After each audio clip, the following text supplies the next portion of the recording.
ज्योतिः किञ्चन योगिनो यदि परं पश्यन्ति पश्यन्तु ते अस्माकं तु तदेव लोचनचमत्काराय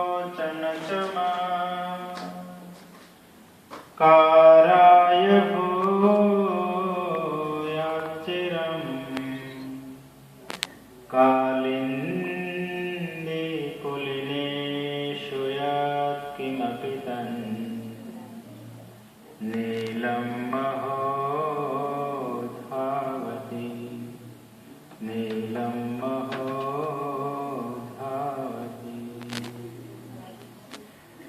गोविंद बोलो हरि गोपाल बोलो गोविंद बोलो हरि गोपाल बोलो गोविंद बोलो हरि गोपाल बोलो गोविंद बोलो हरि गोपाल बोलो राधा रमण हरि गोविंद बोलो राधा रमण हरि गोविंद बोलो राधा रमण हरि गोविंद बोलो राधा रमण हरि गोविंद बोलो गोविंद जय जय गोपाल जय जय गोविंद जय गोपाल जय जय गोविंद जय जय गोपाल जय जय गोविंद जय गोपाल जय जय राधा रमण हरि गोविंद जय जय राधा रमण हरि गोविंद जय जय राधा रमण हरि गोविंद जय जय राधा रमण हरि गोविंद जय जय। बोले कृष्णचंद्र भगवान की। प्रिय आत्मीयजनों, परमात्मा की असीम अनुकंपा जब हमारे ऊपर उतरती है, उसी से हमें सत्संग का लाभ मिलता है। हमारे शास्त्र में लिखा है कि दुर्लभम त्रयमेवेतद् देवानुग्रह हेतुकम मनुष्यत्व मुमुक्षुत्व महापुरुष संश्रय। तीन वस्तु जो है अत्यंत दुर्लभ है, अर्थात कि भगवान की कृपा के बिना वो मिलती नहीं। तो सबसे पहली वस्तु है मनुष्यत्व, अर्थात कि मानव शरीर। जो मानव शरीर जो है सभी सिद्धि का, सभी प्रकार के सुख का मूल है। वो परमात्मा की कृपा के बिना नहीं मिलता है। 84 लाख योनि में भटकता हुआ जीव परमात्मा की कृपा से मानव शरीर में आता है। लेकिन जीव जब मानव शरीर में आता है तब सांसारिक पदार्थों में, सांसारिक वस्तुओं में इतना मोहित हो जाता है कि भगवान ने मानव शरीर क्यों लिया है उस बात को ही भूल जाता है। खो जाता है सांसारिक भोगों के अंदर, खो जाता है भौतिक वस्तुओं के अंदर। भगवान ने इस जीवात्मा को मानव तन इसलिए दिया है कि इस मानव तन में आने के बाद जीव जो है अपने आत्मा को, अपने सुख को पहचान सके, परमात्मा को पहचान सके। और उस परमात्मा को पहचानने के बहुत सारे उपाय, बहुत सारे साधन संतों ने बताए हैं। तो सबसे पहली वस्तु ये मनुष्यत्व है, अर्थात कि मानव शरीर। वो बहुत ही दुर्लभ है, परमात्मा की कृपा के बिना वो मिल नहीं सकता। दूसरी बात बताई कि यद्यपि हमें मानव शरीर मिला है, लेकिन मानव शरीर मिलने से ही हमारा कल्याण नहीं हो जाता है। हमें मोक्ष की इच्छा भी चाहिए। यदि माँ कितना ही अच्छा बढ़िया भोजन बनाती है, लेकिन बच्चे की खाने की इच्छा ही नहीं हो तो उसका कोई अर्थ नहीं रहता है। तो हमें मानव शरीर तो मिला, साथ साथ मोक्ष की इच्छा भी होनी चाहिए। ये मोक्ष क्या चीज है? मोक्ष कोई ऐसा पदार्थ नहीं है कि जो हमारे हम आंख से देख सके, हमारे आंखों से दिखाई दे, लेकिन मोक्ष का अर्थ होता है मोह का क्षय होना। पूर्ण रूप से मोह का क्षय हो जाए तब ये जीवात्मा जो है परमात्मा में मिल जाता है और उसके बाद उसका संसार के दुखों को भुगतने के लिए वापस नहीं आना पड़ता है। तो मोह का जब क्षय हो जाता है तो आत्मा जो है परमात्मामय बन जाता है।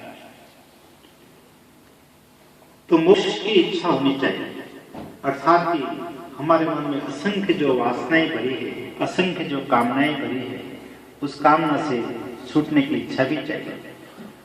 और उस कामना से छूटने का एक सुंदर उपाय बताया है सत्संग, कि व्यक्ति जितना ज्यादा सत्संग करता है उतना जल्दी से जल्दी उसका सांसारिक मोह जो है, मोह रूपी जो मैल है वो धुल जाता है।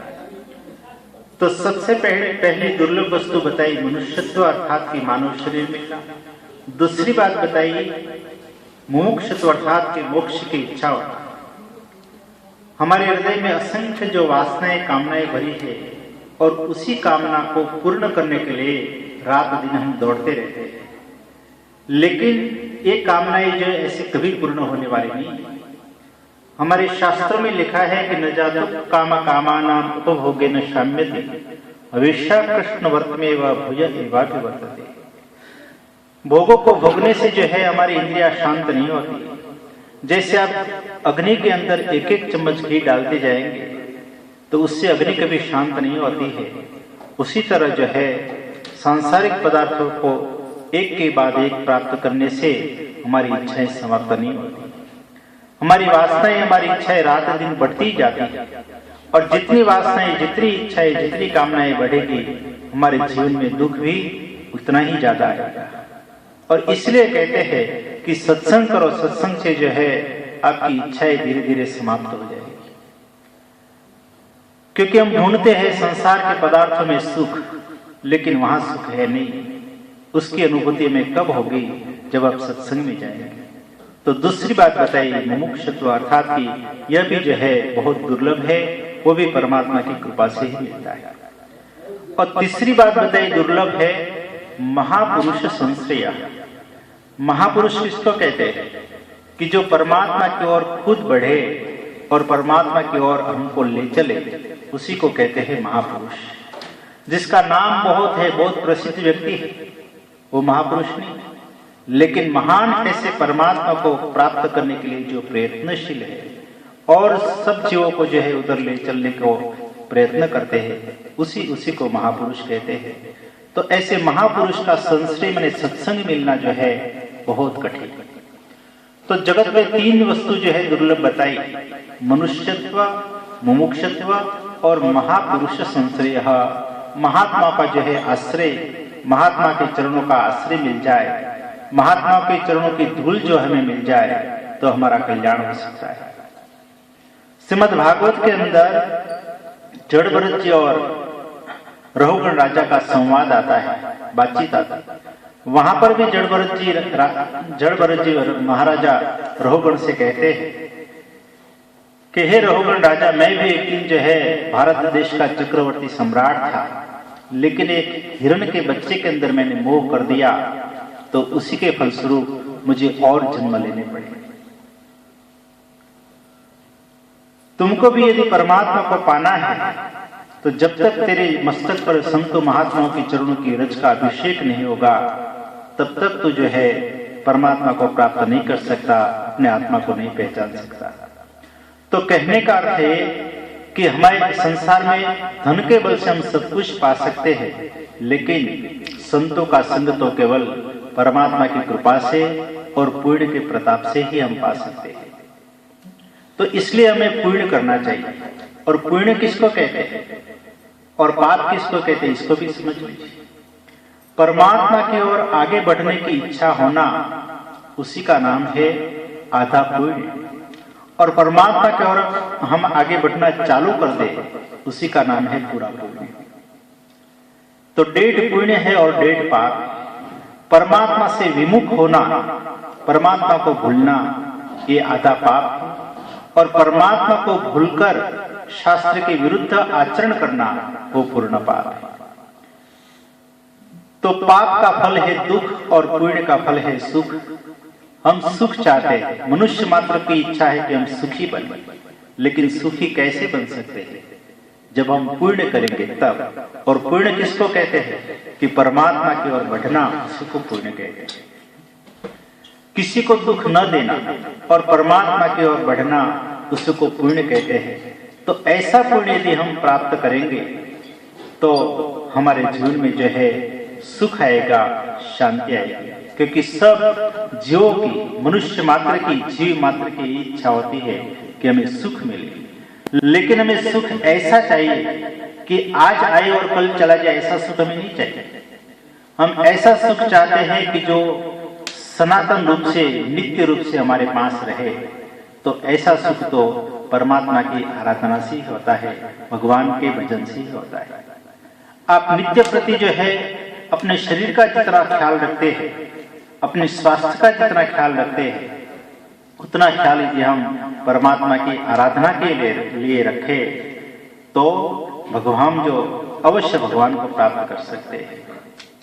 एक संत महात्मा का प्रवचन कर रहे थे तो बार बार कहते थे कि देखो, भगवान का भजन करने से जीव जो है जीव भाव से मुक्त होकर परमात्मा बन जाता है।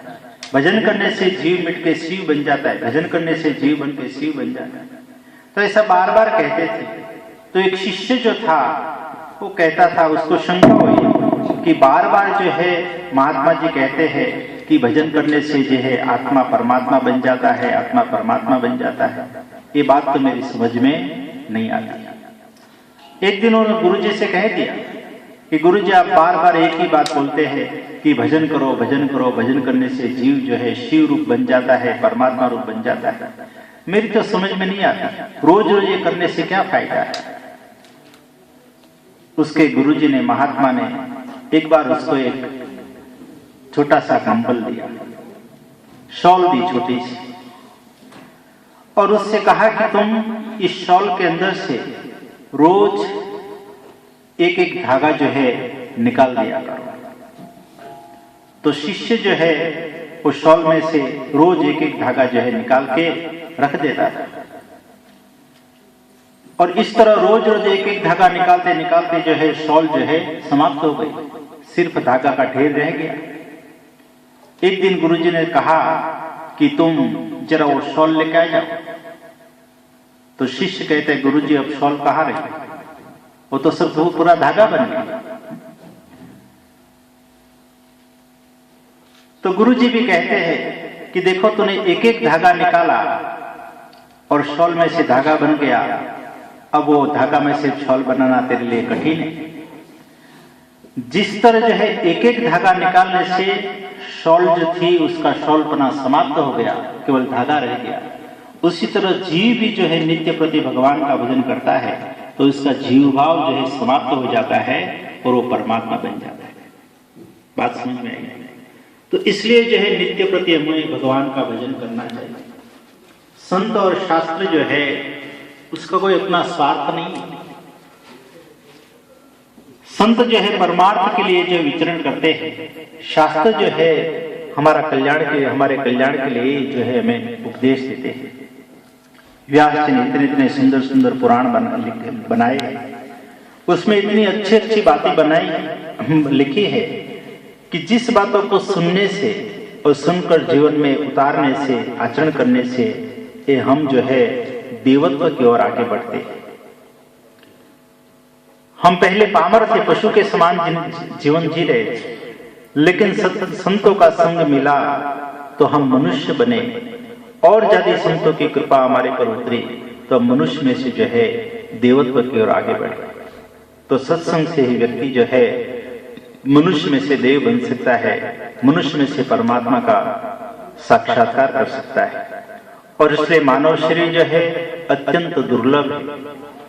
इस मानव शरीर में आने के बाद हमें यदि परम सुख की प्राप्ति करनी है तो हमें भक्ति का आश्रय लेना चाहिए या फिर योग का आश्रय लेना चाहिए। भक्ति माने क्या है?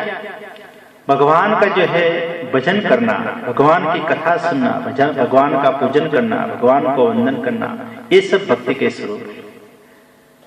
तो इस तरह की भक्ति करते करते हम जो है भगवानमय बन जाते हैं। जैसे लोहा जो है लोह चुंबक के साथ सतत रहता है, तो धीरे धीरे लोह चुंबक के गुण जो है और लोहे के टुकड़े के अंदर आ जाता है। उसी तरह हम जितनी परमात्मा की आराधना करेंगे, हमारे अंदर उतने ही परमात्मा के गुण आने लगेंगे। हम संतों को वंदन क्यों करते हैं? इसलिए क्योंकि वो भगवान के ज्यादा नजदीक है, भगवान के गुण जो है उसके अंदर आते हैं तो हम उसको वंदन करते हैं। अन्यथा शरीर का जैसा अपना होता है ऐसा ही संतों का होता है। जो आप खाते हैं वो संत लोग खाते हैं, आप जो पीते हैं वो संत लोग पीते, आप जो पहनते हैं वो संत लोग पहनते। लेकिन फर्क इतना ही है कि वो भगवान की ज्यादा आराधना करते हैं, भगवान के गुण उसके अंदर आते हैं और उसी से जो है उनका जीवन दिव्य बना रहता है। तो इसलिए हम भगवान से ही प्रार्थना करते हैं कि हमें ऐसी सद्बुद्धि दो, ऐसे सद्गुण दो कि हम इसी जन्म में परमात्मा को प्राप्त कर सकें। हमें और जन्म की आशा नहीं रखना है कि हम इस जन्म में थोड़ा भजन करते हैं, आगे फिर और भजन करेंगे, आगे और भजन करेंगे। नहीं, हमारे शास्त्रों में लिखा है कि इह चेत अवेदित अथ सत्यमस्ति न चेत अवेदित महति विनष्टि। यदि इसी जन्म में आपने परमात्मा को पा लिया तो समझ लो कि आपने महान गुण प्राप्त, महान लाभ प्राप्त कर लिया है। और यदि इस जन्म में आप परमात्मा को नहीं पहचाना तो आपने जो है कुछ नहीं पाया है। बहुत सारा भौतिक सुख जो है आपने इकट्ठा कर लिया, बहुत सारी प्रतिष्ठा इकट्ठी कर ली, लेकिन मृत्यु के समय जो है कोई प्रतिष्ठा या पद जो है किसी काम का नहीं। काम का है तो एकमात्र आत्मज्ञान, काम का है तो एकमात्र परमात्मा का ज्ञान। और उस परमात्मा को प्राप्त करने के लिए भक्ति और सत्संग जो है अत्यंत आवश्यक है। एक बहुत सुंदर दृष्टांत है कि एक हीरे रत्न का व्यापारी जो है मिडिल ईस्ट के अंदर रत्नों का व्यापार करता करता जो है रोम पहुंच गया। रोम में पहुंच गया। रोम का जो राजा था उसका मंत्री रत्नों के व्यापारी का मित्र था। एक बार ये व्यापारी जो है उस मंत्री के यहाँ ठहरा, उसके घर ठहरा, उसने बहुत सारा व्यापार किया। एक बार मंत्री और ये व्यापारी जो है घूमते हुए नगर से कहीं बाहर गए। तो नगर से बाहर गए तो वहां एक जगह पे बहुत सुंदर जो है मंडप सजा के जो है लगाया हुआ था। और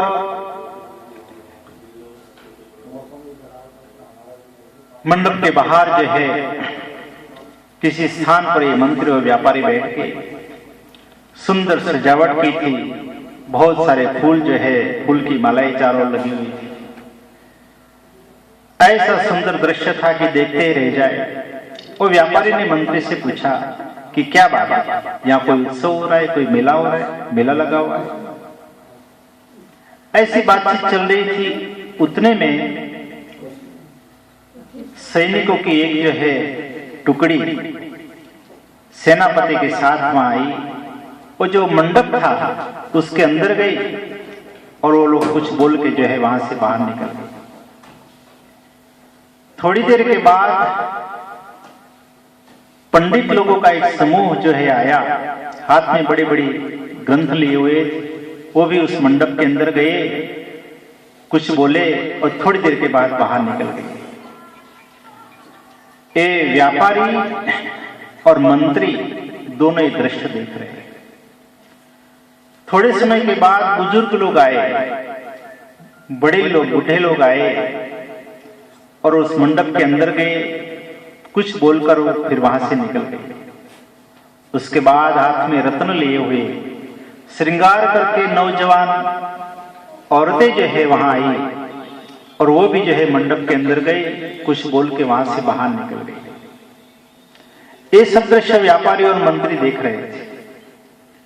व्यापारी ने पूछा मंत्री से कि मंत्री साहब, ये सब लोग क्यों आए और क्या बोल के गए और क्यों चले गए, मेरी समझ में कुछ नहीं आया, आप कुछ बताइए। तो मंत्री कहता है व्यापारी से कि इस रोम का जो राजा था उसका नौजवान लड़का जो है वो मर गया है साल भर पहले, और उसकी यहां कब्र बनी हुई है, और 1 साल पूरा हुआ, इसलिए विधि हुई। ये विधि करने के लिए मंडप सजाया था और सब लोग आकर उसका दर्शन कर गए। तो व्यापारी कहता है कि सब लोग आए, सही बात है, लेकिन ये बोले क्या, मेरी समझ में कुछ नहीं आया। तो मंत्री कहता है कि देखो व्यापारी, सबसे पहले सैनिकों की जो टुकड़ी आई थी, सैनिक लोग आए थे सेनापति के साथ, वो सेनापति और सैनिक को कब्र के पास जाकर ये बोले कि हे राजकुमार, हमारे बाहुबल से, हमारे शस्त्र के बल से अपने बड़े बड़े दुश्मनों को जो है परास्त किया है, लेकिन यमराज के सामने, यमराज के हाथ में से हम आपको बचा नहीं सके। बात समझ में आई?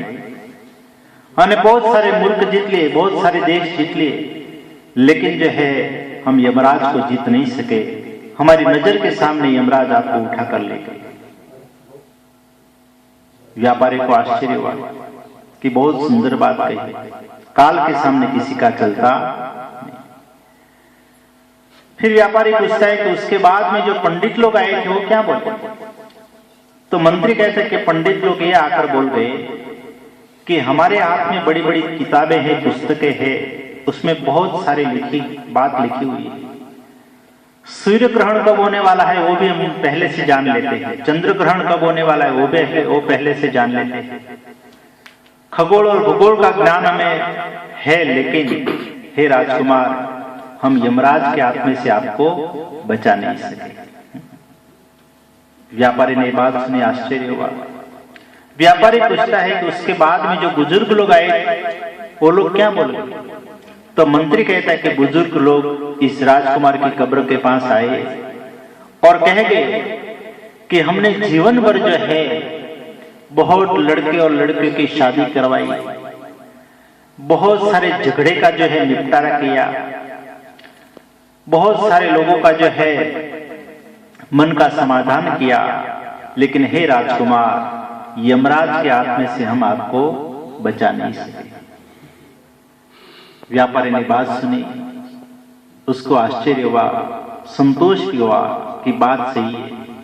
चाहे कितना ही शास्त्र का ज्ञान हो, चाहे कितना ही व्यवहार का ज्ञान हो, लेकिन यमराज के हाथ से छूटना कठिन है।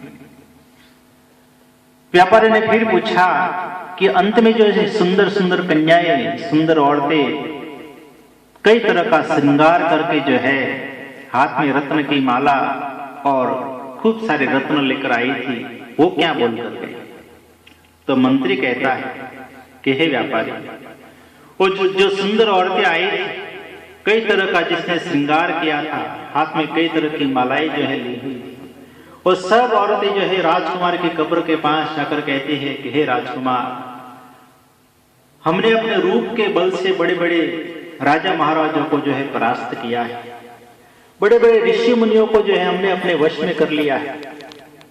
हमारा रूप के बल से हमने, हमारे मन में जो इच्छा थी सब इच्छाएं हमने पूर्ण की, लेकिन हे राजकुमार, यमराज के हाथ से हम भी आपको छुड़ा नहीं सके। और ऐसा कहकर वो सब निकल गए। ये जब बात जो मंत्री के मुख से सब सुनी, तो रत्न का जो व्यापारी था, हीरे का व्यापारी था, वो बड़ा ही बुद्धिमान था। केवल ये रत्न ही नहीं बेचता था, उसके अंदर की आंख जो है खुल गई। महादेव जी का जैसे तीसरा नेत्र खुल जाता है, कामदेव जल के भस्म हो जाता है, उसी तरह व्यापारी के जो है अंतर का नेत्र, अंतर की जो आंख थी वो खुल गई। और उसी वक्त उसने जो है ये रत्न का व्यापार करना छोड़ के भगवान के नाम का व्यापार चालू कर दिया। सोचा कि जब काल के मुख से छूटने का कोई रास्ता ही नहीं है, तो चलो भगवान की शरणागति क्यों न ली जाए। सब तरह के व्यापार आदि छोड़ के जो है वो व्यापारी जो है वो केवल भगवान का आश्रय लेकर भगवान के नाम में जो है रंग गया। तो कहने का अर्थ ये कि सत्संग के द्वारा ही जो है हमारा अंतर का नेत्र खुलता है। हमारी जो चमड़े की आंख जो है उससे तो हम संसार देखते हैं, और जितनी आंख खुली रखेंगे, जितना संसार देखेंगे, उतना ही हमारा मोह जो है बढ़ता है, घटता नहीं। हम कहीं भी जाते हैं, कुछ नया देखते हैं तो हमारे मन में हो जाता है कि ये चीज हमें मिल जाए, और उस चीज को पाने के लिए फिर हमको कितनी मेहनत करनी पड़ती है। लेकिन यदि अंतर की आंख यदि खुल जाती है तो फिर भगवान को पाने की इच्छा के अलावा और कोई भी इच्छा नहीं रहती है। और इसीलिए सत्संग करना चाहिए, जहां से भी अच्छी बात मिले वो लेकर अपने जीवन में ग्रहण करना चाहिए। रूप और रंग में फंसा हुआ पतिंगा जो है आग की ज्वाला को देख के सोचता है कि ये कुछ है, कुछ आनंद की चीज है, और दिए के चारों ओर घूमता रहता है और अंत में जो है उसके अंदर जल के मर जाता है। तो इसी तरह जीव भी जो है संसार के रूप और रंग को देख के उसके अंदर फंस जाता है, और इसलिए हमें अंतर की आंख जो है खोलना है। महाभारत का युद्ध चल रहा था, भगवान कृष्ण ने अर्जुन को अपना विराट स्वरूप दिखाया, लेकिन विराट स्वरूप दिखाने से पहले भगवान कृष्ण ने कहा था कि अर्जुन, ये चमड़े की जो आंख है उससे तो मुझे देख नहीं पाएगा। दिव्यम ददामि ते चक्षु पश्चिमे योगमेश्वरम, अर्जुन मैं तेरे को दिव्य नेत्र देता हूँ, दिव्य आंख देता हूँ, और उसी आंख से तुम मेरे विराट स्वरूप को पहचान पाएगा। और जब दिव्य आंख का प्रदान करके भगवान श्री कृष्ण ने अर्जुन को विराट स्वरूप दिखाया तो वो स्वरूप जो है अर्जुन से भी सहन नहीं हो पाएगा, क्योंकि हजारों नेत्र थे भगवान के, हजारों आंख थी, हजारों मुख थे, और